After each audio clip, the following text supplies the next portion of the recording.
Iran supreme leader Khamenei హత్యకు ప్రతీకారంగా ఆ దేశం తన యుద్ధ వ్యూహాన్ని పూర్తిగా మార్చివేసింది.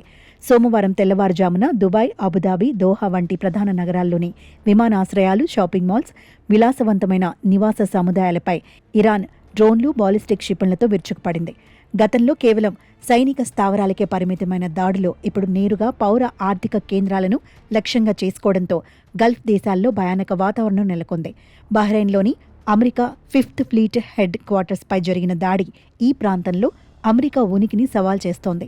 కువైట్లో జరిగిన డ్రోన్ దాడిలో 3 అమెరికా సైనికులు మరణించారని అధ్యక్షుడు డొనాల్డ్ ట్రంప్ ధృవీకరించడం యుద్ధ తీవ్రతకు అద్దం పడుతోంది.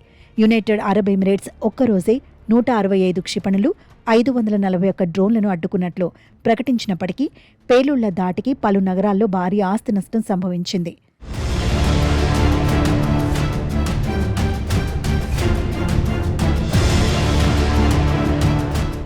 ఇరాన్ నేషనల్ సెక్యూరిటీ కౌన్సిల్ కార్యదర్శి అలీ లరీజానీ ఈ దాడులపై స్పందిస్తూ అమెరికాతో చర్చల ప్రసక్తే లేదని స్పష్టం చేశారు.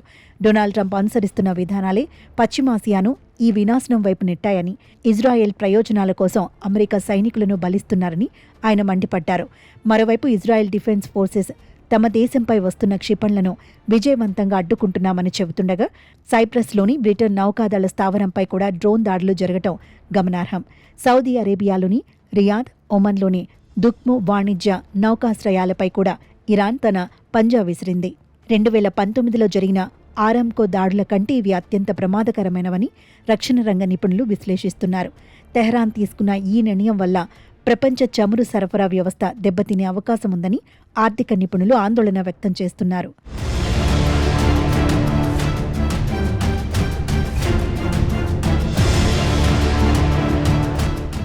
ప్రస్తుతం దుబాయ్, అబుదాబి విమానాశ్రయాల్లో విమాన సర్వీసులు నిలిచిపోగా వేలాది మంది ప్రయాణికులు చిక్కుకుపోయారు.